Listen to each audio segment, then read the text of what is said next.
নিয়ে যাবে ভালো। চলো দেখা যাক আসুন। একসাথে একটা গোটা রোজ ভালো আছে।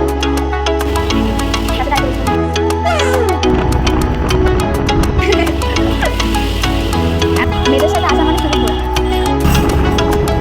আমার রাস্তা দিয়ে চলে যাচ্ছি। দোকানের মধ্যে হ্যালো গাইস, আশা করি তোমরা সবাই ভালো আছো, সুস্থ আছো। আমিও খুব ভালো আছি।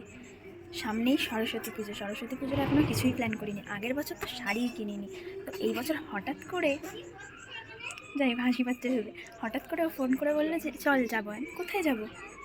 শাড়ি কিনতে রেডি হতে বললো। তো রেডি হয়ে এখন দাঁড়িয়ে আছি, সে কখন আসবে জানি না। এই যে নতুন হেলমেট কিনেছি, সেটা হেলমেটটা আজকে পরবো, উদ্বোধন হবে। ও আগেই পরে নিয়েছে, আমি আজকে পরবো।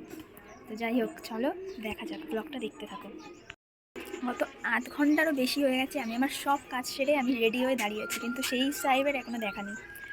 রাগও হচ্ছে, কিন্তু যাই হোক, ভালো মুখটাকে তো খারাপ করে লাভ নেই। সবসময় খোপা করে একটা হ্যাবিটে দাঁড়িয়ে গেছে। খোপা করিনি কারণ এই খোপাটা করলে আমি হেলমেটই পরতে পারবো না। আমার এই খোপার টবলা নিয়ে হেলমেট পরতে খুব অসুবিধা, যার জন্য আমি আজকে খোপা আর করিনি। চুলটা খুললেও অসুবিধা, বাইকের মধ্যে চুলটা খারাপ নষ্ট হয়ে যায়, জট ফট ধরে যায় বাইকে এত হাওয়াতে, যার জন্য। তবে লাস্টের দিকটায় খোপা করে নেবো হেলমেটটা পরে। ওপরের দিকে খোপা করলে হেলমেট পরতে অসুবিধা। তো যাই হোক, ও আসবে তাই দাঁড়িয়ে আছি। অনেকটা দেরি হয়ে গেছে, আমাকে অনেকক্ষণ ওয়েট করিয়েছে। তো ঠিক আছে, চলো দেখা যাক আসুক।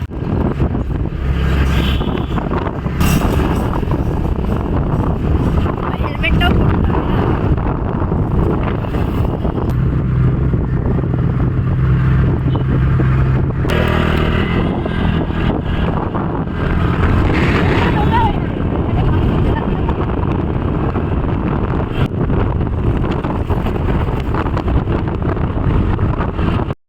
পার্কিংয়ে তো লাগিয়ে দিলাম গাড়ি। তারপর গাড়ি নিয়ে তো চলে গেলে কি হবে? আমরা শুধু হেলমেট পরে বাড়ি যাবো। গাড়ি নিয়ে গেলে ঘর দিয়ে তুলে। শাড়ি তো কিনতে গেলাম, কিন্তু কিছুই ভাবিনি যে কী করবো, কীরকম করবো না করবো, কোনোই প্ল্যান নেই। হঠাৎ করে চলে গেলাম মার্কেটে, গিয়ে ভাবছি যে কী করবো, একটা জায়গায় বারবার ঘুরে যাচ্ছি। মেয়েদের সাথে আসা মানে শুধু ঘোরা। শাড়ির দোকান থেকে আমি এদিকে আনলাম তোকে, তারপরে আবার নিয়ে যাচ্ছি শাড়ি কিনে।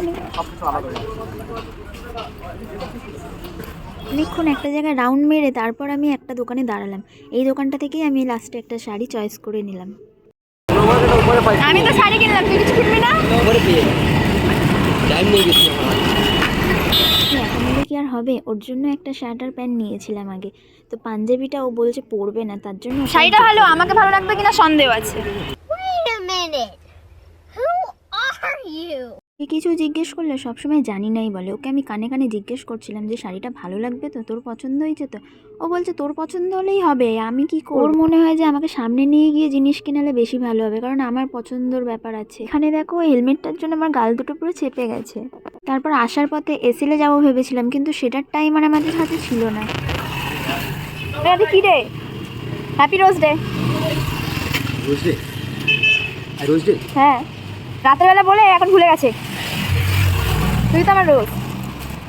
কাজে জয়েন দেওয়ার সময়ও হয়ে গেছিলো, তো রাস্তায়ও রেডি হয়ে যাচ্ছিলো। চলে গেছিলাম একটু খেতে। খেয়ে নিয়ে আমাকে একটু নিতে চাই। কি বললাম? যাবি তো নিয়ে?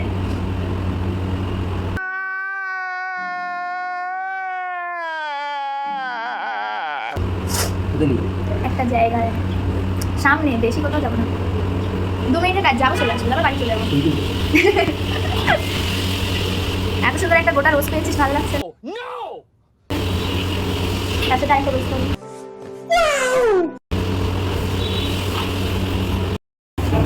সারা জেগে থাকিস, তোকে বলবো না তো কাকে বলবো?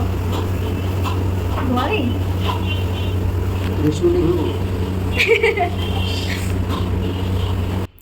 মানে আ গয়া হাম লোগোं का খাবার, প্রথম খাবারটাই ও আগে আমাকে খাইয়ে দেয়। এই হ্যাবিটটা অবশ্য আমার দিয়ে পেয়েছে, কারণ এই হ্যাবিটটা আমার খুব আছে। রেস্টুরেন্টে খাবার শেষ করে আমরা ভেঙ্গুয়ায় লঙ্কাটাই শেষ করে দিয়েছি, হাফ বাটি দিয়েছিল। নিজেরটা আমাকে খাইয়ে আর আমারটা পড়ে আছে। আজ তবে আমার গল্পটি ফুরলো, নোটে গাছটি মুড়লো।